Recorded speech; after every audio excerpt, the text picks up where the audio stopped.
Mening nazarimdagi Amerikaga prezident bo'lishga loyiq 3 rahbar. Tahir Emin Uyg'uryan. Bular 3-lisi Cumhuriyetçiler Partiyasidan. 3-lisi Xitoyni bek yaxshi tushundi. 3-lisi Xitoyni cheklash kerak deb qaraydi. Bu tarbi Trumpga o'xshaydi. Ammo bu 3 rahbar ko'proq o'qigan, qonun va diplomatiya, siyosat sohasida tajribasi mo'l bo'lganligi uchun Xitoy qarshi tadbiri ko'proq. İttifoqdosh izlashga mahir. Aldirab qalamqon so'zlab o'ziga ish tepib olmaydi. Strategik tafakkur qiladi. Daftarga qaramay turib, ayib tepish qiyin bo'lgan kasbiy nutq so'zlay oladi. Xitoyga iqtisodiy savdo urushi jihatli emas, davlat bexatarligi, axborot va harbiy, insoniy huquq jihatimi qattiq qo'l bo'lishini tavsiya qiladi. Uchinchisi Uyg'urlar bilan ko'p uchrashadi. Uyg'urlarni qutqizish kerak deb qaraydi. Birdek holda dunyoni Xitoyga taqobil turishga chaqirdi.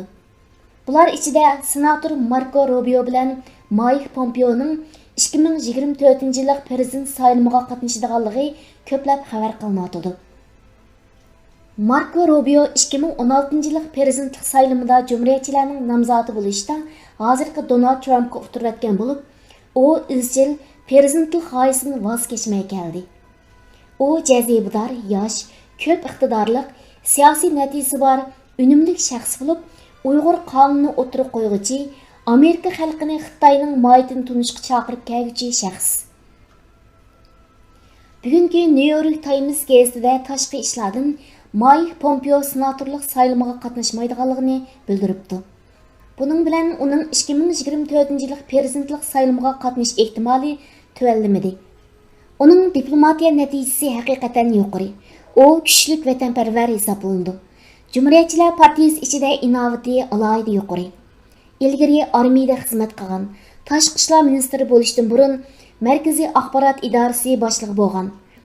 Muavin prezident Mike Pence'ning Cumhuriyetçiler orasida qo'llash nisbati tuvan emas. Ammo u biroz yoshinib qoldi va prezident bo'lish orzusi kuchli emas. Manba facebook.com Tahir Emin Uyg'uryan. Xitoy nima uchun Nurbahrini aerodromdan tutib ketdi? Kommunist partiya bilan hamnafas bo'lishining oqibati.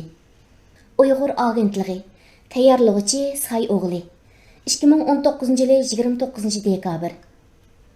Atlarimiz Koni Xamanni so'rashning foydasi yo'q deydi. Men bugun Koni Xamanni so'rib, Xitoy tarafidan muddatsiz qamoq jazosiga hukm qilingan bir Uyg'ur pushti to'g'risida to'xtalmoqchi. Shundoq, hozir vaziyatimiz nihoyatda jiddiy holatga ketyapti. Bu sharoitda o'tgan ishlarni so'zlab turish balkim ortiqcha. Lekin tarixni yakunlab menish kerak. Yakunlab nuqta qo'yish, keyingilarga ibrat qoldirish vazifatimizdir. Garchi bizlar nurg'un ishlardan ibrat olmagan bo'lsakmi. Mening yana takrorlaydiganim o'qirman Uyg'ur qarindoshlarimizning Uyg'ur akademiyasi va Uyg'ur tadqiqot instituti, Uyg'ur agentligi qatorliq o'rinlarning fidoyilar tayyorlagan asarlarni o'qib turishini, qarindoshlarning amgidan tafakkurga cho'mishini, ozroq bo'lsa-mu ba'zi oddiy savodlardan ma'lumotli bo'lishini umid qilaman. Pir doim chatdan murt bizdan emas. Bizdami pir bor. Qarindoshlarning qadriga yetsak, qo'llab tursak. 2018-yil 9-oyning 19-kuni Xitoy poytaxt aerodromida Xitoy muavin zonasi Xinjiang bilan Moskvadan qaytib kelgan Nurbakri tutilib ketildi. 9-oyning 21-kuni zo'r miqdorda pora elish jinoyati bilan ayblanib tekshirilganligi e'lon qilindi. 2019-yil 12-oyning 2-kuni zo'r miqdorda pora olgan, chiriklashgan degan jinoyat bilan muddatsiz qamoq jazosiga hukm qilindi. Kommunist partiyadan chiqarildi, mol-mulki musodara qilindi. Undaqda Nurbahri kim? Uning hayotiga bir qarab chiqayli. Nurbahri bo'rtaladan bo'lib, kichigidan Xitoycha maktabda o'qigan. Talantli biri bo'lganligi uchun yuqori natija bilan Tulluq o'tir maktabga qabul qilingan. Tulluq o'tir maktabni 1 yil o'qibla oliy maktab imtihoniga qatnashgan. Natijasi Xitoyning Fudan universiteti qatorliq dаңliq maktablarga qabul qilinishga yetarli bo'lsa-mu, atalmish Xinjiang universitetida o'qigan. O'qish bitirib shu maktabda qolib qolgan. 15 yil shu yerda xizmat qilgan. 1993 yili Qashqarda vali yordamchisi bo'lib ishlagan. 1998 yili Urumchiga shahar boshlig'i bo'lib, Xitoydagi eng yosh o'lka darajalik ma'muriy rayonning markaziy shahar boshlig'i deb qaralgan. 2000 yildan boshlab atalmish avtonom rayonlik xalq hukumatida ishlashga boshlab, 2008 yil avtonom rayonning raisi bo'lgan. Qo'shtil o'qitishni yo'l qo'yib, ko'rinarli natijasi bilan Kommunist partiyaning sinig'idan o'tgan. 2009 yili 5 iyul qatlamida Uyg'urlarning qini bilan qo'lni bo'yab, o'zining sadoqatini texmo isbotlab ko'rsatgan. 2013 yili davomli rais bo'lib tayinlangan bo'lsa-mu, 2014 yili tuyuqsiz Beyjingga yetkilib, temir qafasga solinib, 2018 yili tutilgan qadar Beyjingda ishlagan. Bo'yi 1.90 dan oshgan egiz bo'yliq Nurbakri bo'ydak egiz mansab tutgan. Kommunist partiya uchun sodiq, iqtidorli, Xitoycha saviyasi yuqori biri nima uchun yo'qitildi? Kommunist partiya uchun uningdek yana birini tarbiyalash shunda qolaymi? Tövəndə mən sizlərə Xitay ziyolisi Chen Pokingning Nurbakri to'g'risidagi muloyizasini sunman. Shundoq, Nurbakridek biri kommunist partiya uchun oz uchraydi. U rostla para og'aliqdan yo'qotildimi? Yo'q. Nurg'un Xitoy amaldorlarining qaysi biri parxo'r cherik emas. Parxo'rlik cheriklik Xitoyning amaldorlik maydonidagi bir xil madaniyat. U rostla parxo'rlik bilan ayblangan taqdirdimi Xitoy ko'z yumsa yumalaydi. Nurbakri Kommunist partiyaga sodiq bo'lib ishlagan bo'lsa-mu, 2014 yildan keyin Xitoyning Xinjiang, ya'ni Sharqiy Turkiston siyosatidan sal bearam bo'lgan bo'lishi mumkin. Chunki u nima degan bilan Uyg'ur. Shunga Xitoy darhol Beyjingga yo'tkab, boshqa Uyg'ur rahbarlariga o'xshash qafasga solab boqqan. 2018 yili 9 ayning 18 kuni Xanjiang bilan Rossiyaga qilgan safarda Nurbakri balkim Rossiya tarafdan Xinjiang, ya'ni Sharqiy Turkiston to'g'risida so'ralgan savollarga Xitoyga yoqmaydigan ba'zi masalalarni so'zlab salgan bo'lishi mumkin. Xanjiang baxatarlik biri bo'lib, ayni chaqda Jiang Zemin uchun ishlagan. Xojintao zamonidami domlab tushib ketmagan. Xi Jinping zamonidami cho'ng huquq tutib kelgan. Chunki Jiang Zeminning Shanghai guruhiga tava Xitoy amaldorlari hammasi Xining zamoniga kelganda domlab tushdi.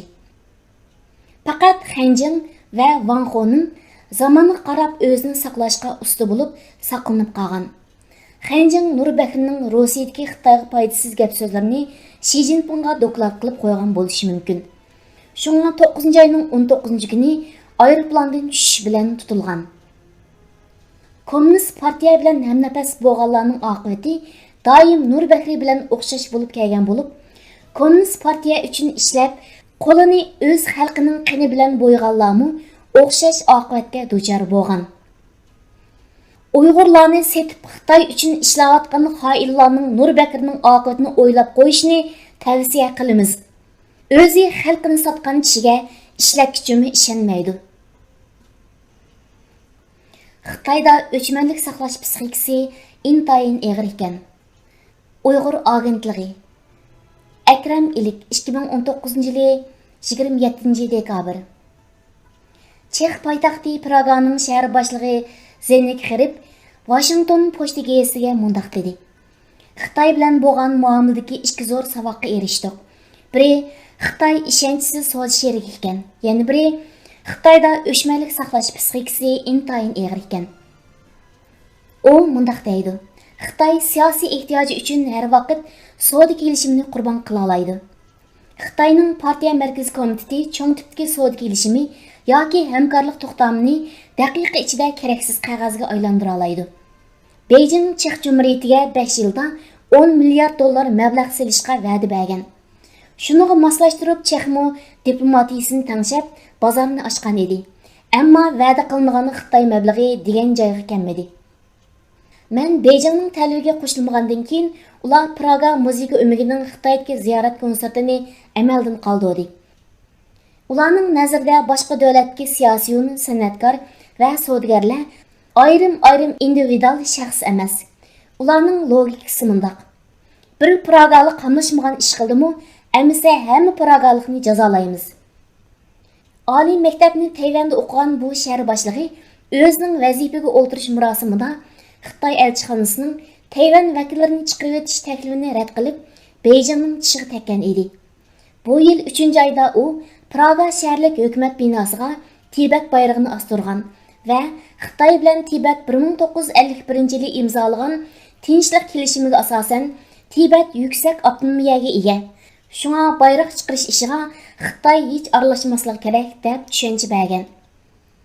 Uning bu yil Beijing bilan Praganing Ochsingni shahar kelishimidagi Tayvan bilan Tibetning Xitoyning bir qismi ekanligini e'tirof qilish degan moddani chiqarib tashlashni talab qilishi Beijingning g'azabini qo'zg'agan va kelishimni bekor qilgan edi. Praga bilan Taybey shahri kelar oyda Ochsingni shaharlik kelishimi imzolamoqchi.